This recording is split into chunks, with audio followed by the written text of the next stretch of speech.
출애굽기 25장 성막을 위한 예물. 여호와께서 모세에게 말씀하셨다. 너는 나에게 예물을 가져오라고 이스라엘 백성에게 말하고 기쁜 마음으로 바치는 자들의 예물을 받아라. 내가 그들에게서 받은 예물은 금과 은과 놋, 청색, 자색, 홍색 실과, 가는 배실, 염소털, 붉게 물들인 숫양의 가죽과 바다소의 가죽, 아카시아 나무, 등잔에 쓸 감람기름, 예식용 기름을 만드는 데 쓰이는 향품과 분향할 향을 만드는 데 쓰이는 향품, 호마노, 대제사장의 예복인 에봇과 가슴패에 물릴 그 밖의 보석들이다. 너는 백성들에게 내가 있을 성소를 짓게 하라. 성막과 그 안의 모든 기구들은 내가 너에게 보내줄 양식대로 만들어야 한다. 법궤. 너는 그들에게 아카시아 나무로 가로 113cm, 세로 68cm, 높이 68cm의 궤를 만들게 하고 순금으로 그 안팎을 싸고 윗 언저리에 금테를 둘러라. 그리고 금고리 4개를 만들어 양쪽에 각각 2개씩 내 발에 달아라. 그런 다음 아카시아 나무로 운반체를 만들어 금으로 싸서 그 운반체를 양쪽 고리에 꿰어 그대로 두고 그것을 빼내지 말아라. 그리고 내가 너에게 줄 2 돌판을 그 궤 속에 넣어두어라. 너는 순금으로 속죄소가 될 그 궤의 뚜껑을 만들어라. 길이는 113cm로 하고 너비는 68cm로 하라. 그리고 너는 금을 두들겨 2 그룹 천사의 모양을 만들어 궤 뚜껑 양쪽 끝에 각각 하나씩 세워라. 그것은 그 뚜껑과 한 덩어리가 되도록 해야 한다. 그 그룹 천사들은 날개를 위로 펴서 속죄소를 덮고 그 얼굴은 속죄소를 향하여 서로 마주보게 하라. 그리고 2 돌판을 궤 안에 넣고 속죄소인 그 궤의 뚜껑을 닫아라. 2 돌판이 들어있는 그 궤의 뚜껑 위, 곧 그 2 그룹 천사 사이에서 내가 너를 만나고 이스라엘 백성에게 명령할 모든 일을 너에게 말하겠다. 차림상. 너는 아카시아 나무로 길이 90cm, 너비 45cm, 높이 68cm의 상을 만들고 그것을 순금으로 싸서 그 가장자리에 금테를 둘러라. 그리고 그 상 둘레에 손바닥 넓이만한 턱을 만들어 그 주위에 금테를 두르고 또 금고리 넷을 만들어 상다리가 붙은 내 모퉁이에 달아라. 그 금고리는 턱 곁에 달아 운반체를 꿰 수 있게 해야 한다. 그리고 아카시아 나무로 운반체를 만들어 금으로 싸서 그것으로 상을 운반하도록 하라. 너는 또 순금으로 대접과 국자와 주전자와 큰 잔을 만들어라. 그리고 그 상 위에 차려놓을 빵을 만들어 항상 내 앞에 있게 하라. 순금 등대. 너는 순금을 두드려 등대를 만들어라. 그것은 밑받침과 줄기와 등잔과 꽃 모양의 장식을 모두 하나로 연이어 만들어야 한다. 그 등대 줄기에서 양쪽으로 가지가 3개씩 뻗어나오게 하고 각 가지마다 3개의 살구꽃 모양을 장식하라. 그리고 등대 줄기에 4개의 살구꽃 모양을 장식하라. 2개는 윗가지와 아랫가지 사이에 각각 하나씩 만들고 하나는 제일 윗가지 바로 위에, 하나는 제일 아랫가지 바로 밑에 만들어라. 이런 꽃 모양의 장식과 가지와 줄기는 모두 순금을 두들겨 전체를 하나로 연이어 만들어라. 그런 다음 너는 7개의 등잔을 만들어 줄기와 6가지 끝에 얹어 빛이 앞쪽으로 비치게 하라. 그리고 순금으로 심지 자르는 가위와 불똥 그릇도 만들어야 한다. 너는 순금 34kg으로 등대와 이 모든 기구들을 내가 이 산에서 너에게 보여준 그 양식대로 만들어라. 요한복음 4장. 우물가의 여인. 예수님이 요한보다 더 많이 제자를 삼고 세례를 준다는 소문이 바리새파 사람들의 귀에 들어갔다. 그러나 예수님이 직접 세례를 주신 것이 아니라 제자들이 준 것이었다. 예수님은 이것을 아시고 유대를 떠나 다시 갈릴리로 향해 가셨는데 도중에 사마리아를 지나서 가야만 했다. 그래서 예수님은 수가라는 사마리아의 한 마을에 이르시게 되었다. 이 마을은 야곱이 그의 아들 요셉에게 준 땅에서 가깝고 또 야곱의 우물이 있는 곳이었다. 예수님은 여행에 피곤하여 우물가에 앉으셨다. 때는 낮 12시경이었다. 마침 사마리아 여자 하나가 물을 기르러 오자 예수님은 그에게 물을 좀 달라고 하셨다. 그때 제자들은 먹을 것을 사러 마을에 들어가고 없었다. 그 여자가 예수님께 당신은 유대인인데 어떻게 사마리아 여자인 나에게 물을 달라고 하십니까? 하였다. 이것은 유대인들과 사마리아인들이 서로 교제하지 않았기 때문이었다. 그래서 예수님이 그 여자에게 대답하셨다. 내가 만일 하나님의 선물과 또 물을 좀 달라고 하는 사람이 누군지 알았더라면 내가 그에게 생수를 달라고 했을 것이고 그는 너에게 생수를 주었을 것이다. 선생님, 물 기를 그릇도 없고 이 우물은 깊은데 어디서 그런 생수를 구한단 말씀이십니까? 이 우물을 우리에게 준 우리 조상 야곱과 그의 아들들과 가축이 다 이 물을 마셨습니다. 선생님은 야곱보다도 위대하십니까? 이 물을 마시는 사람마다 다시 목마를 것이지만 내가 주는 물을 마시는 사람은 절대로 목마르지 않을 것이다. 참으로 내가 주는 물은 그에게 끊임없이 솟구쳐 나오는 영원한 생명의 샘물이 될 것이다. 선생님, 그런 물을 저에게 주십시오. 그러면 제가 다시는 목마르지도 않고 물을 기르러 여기까지 올 필요도 없을 것입니다.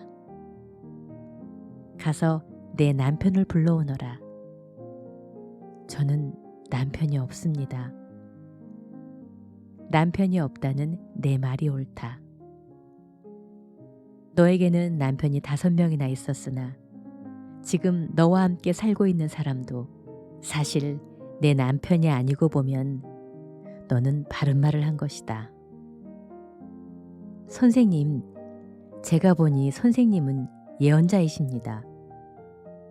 우리 조상들은 이 산에서 예배를 드렸는데 유대인들은 예루살렘에서 예배를 드려야 한다고 주장합니다. 여자여, 내 말을 믿어라. 이 산이든 예루살렘이든 아버지께 예배를 드리는 장소가 문제가 되지 않을 때가 오고 있다. 너희 사마리아 사람들은 알지 못하는 것을 예배하고 우리는 아는 것을 예배한다. 이것은 구원이 유대인에게서 나오기 때문이다. 아버지께 진정으로 예배하는 사람들이 영적인 진실한 예배를 드릴 때가 오는데 바로 이때이다. 아버지께서는 이렇게 예배하는 사람을 찾으신다. 하나님은 영이시다. 그래서 예배하는 사람은 영적인 진실한 예배를 드려야 하는 것이다. 그리스도라는 메시아가 오실 줄을 나는 알고 있습니다. 그분이 오시면 모든 것을 우리에게 설명해 주실 것입니다. 그러자 예수님은 너와 말하고 있는 내가 바로 그 메시아다 하고 말씀하셨다. 바로 그때 제자들이 돌아와 예수님이 여자와 이야기하는 것을 보시고 이상히 여겼으나 예수님이 무엇을 원하시는지, 왜 또 그 여자와 말씀하시는지 아무도 묻지 않았다. 그 여자가 물통을 버려두고 마을로 달려가서 사람들에게 다들 와서 좀 보세요. 나의 과거를 죄다 말해준 사람이 있어요. 이분이 그리스도가 아닐까요? 하자 사람들이 마을에서 나와 예수님께 모여들었다. 한편 제자들이 선생님 좀 잡수시시오 하고 권하자 예수님은 그들에게 내게는 너희가 알지 못하는 양식이 있다 하고 말씀하셨다. 이 말씀을 듣고 제자들은 누가 잡수실 것을 갖다 드렸을까 하고 서로 의아스럽게 생각하였다. 그러자 예수님이 이렇게 말씀하셨다. 내 양식은 나를 보내신 분의 뜻을 실천하고 그분의 일을 완성하는 것이다. 너희는 아직 넉 달이 더 있어야 추수 때가 온다고 하지 않았느냐? 그러나 내가 너희에게 말한다.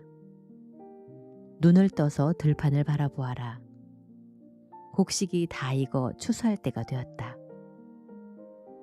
이미 추수하는 사람이 싹을 받고 영원한 생명을 위한 열매를 거둬들이고 있다.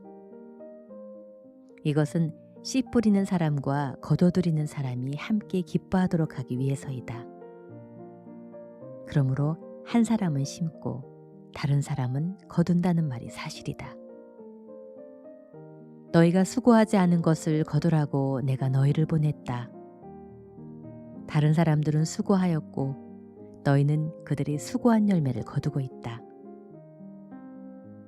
예수님이 자기 과거를 죄다 말씀하셨다고 증거한 그 여자의 말을 듣고 그 마을에 사는 많은 사마리아 사람들이 예수님을 믿었다. 사마리아 사람들이 예수님께 와서 그곳에 머물러 달라고 하므로 예수님은 거기서 이틀을 머무셨다. 예수님의 말씀을 듣고 더 많은 사람이 믿게 되었다.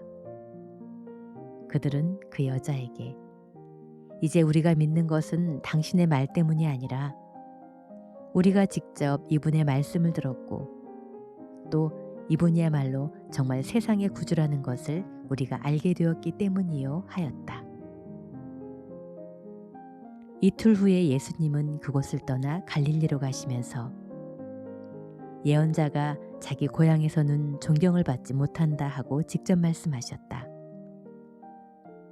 예수님이 갈릴리에 도착하시자 그곳 사람들은 그분을 반갑게 맞아들였다. 이것은 그들이 명절에 예루살렘에 갔다가 거기서 예수님이 하신 모든 일을 직접 보았기 때문이다.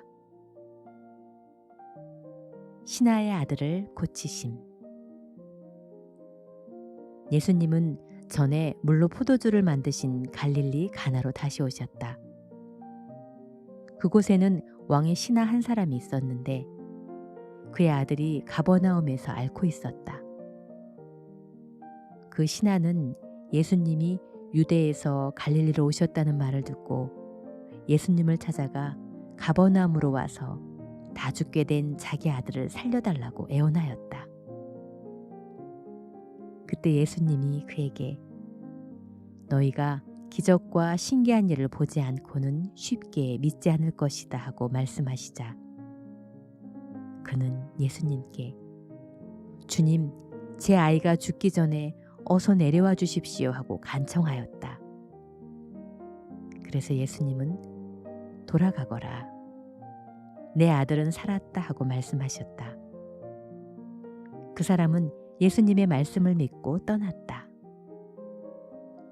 그는 가는 도중에 종들을 만나 아이가 살아났다는 말을 듣고 병이 낫기 시작한 때를 물었다. 그러자 종들은 어제 오후 1시경에 열이 떨어졌다고 대답하였다. 그래서 아이 아버지는 예수님이 내 아들은 살았다 하고 말씀하신 바로 그때인 줄 알고 자기와 그의 집안이 다 예수님을 믿었다. 이것은 예수님이 유대에서 갈릴리로 오신 후 행하신 두 번째 기적이었다.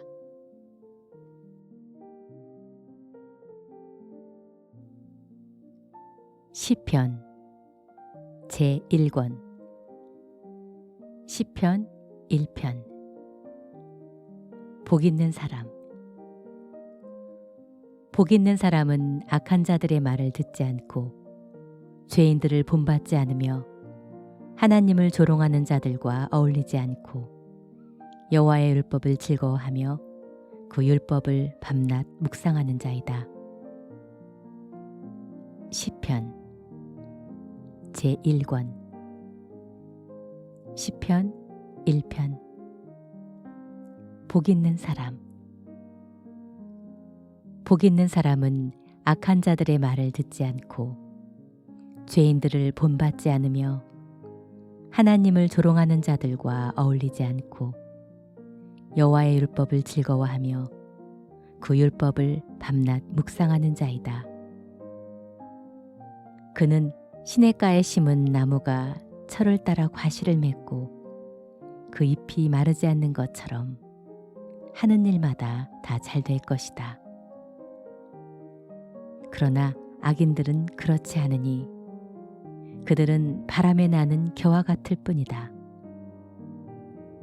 그러므로 악인들이 심판날에 무사하지 못하고 죄인들이 의로운 자들 가운데 서지 못할 것이다. 의로운 사람의 길은 여호와께서 지키시나 악인의 길은 파멸에 이를 것이다. 시편 2편 메시아의 승리와 그의 왕국. 어째서 이방 나라들이 떠들어대며 민족들이 헛된 일을 꾸미는가?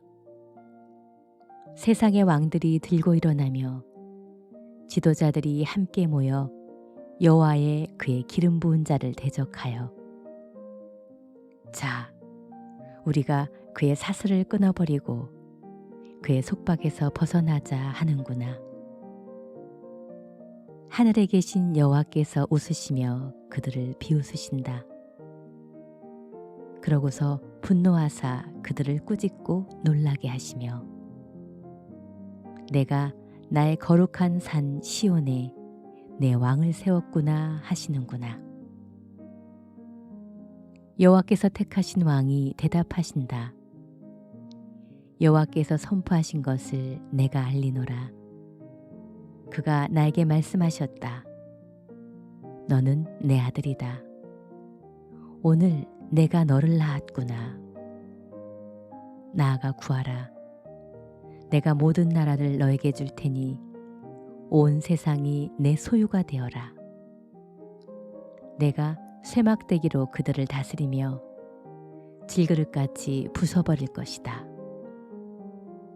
세상의 왕들과 지도자들아, 이제 너희는 이 경고를 듣고 교훈을 얻어라. 여호와를 두려운 마음으로 섬기고 떨며 즐거워하여라. 그 아들에게 입맞추어라. 그렇지 않으면 그의 분노가 순식간에 터져 너희가 망할 것이다. 여호와를 의지하는 자는 복이 있으리라. 시편 3편 도움을 구하는 아침 기도. 다윗이 자기 아들 압살롬을 피할 때 지은 시. 여호와여, 나의 원수가 어찌 이렇게도 많습니까? 나를 대적하는 자가 너무나 많습니다. 그래서 많은 사람들이 하나님은 나를 돕지 않을 것이라고 말합니다. 그러나 여호와여, 주는 나의 방패시요 나의 영광이시며 나의 머리를 드시는 분이십니다. 내가 여호와께 부르짖으니 그가 거룩한 산에서 응답하시는구나. 내가 잘 자고 다시 깨었으니 밤새도록 여호와께서 지켜주셨음이라. 수천만의 대적이 나를 포위할지라도 내가 두려워하지 않으리라.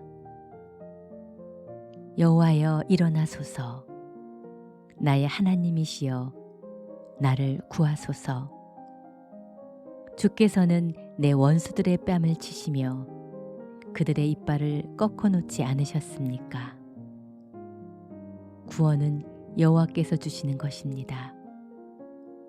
주의 백성에게 주의 복을 내려주소서.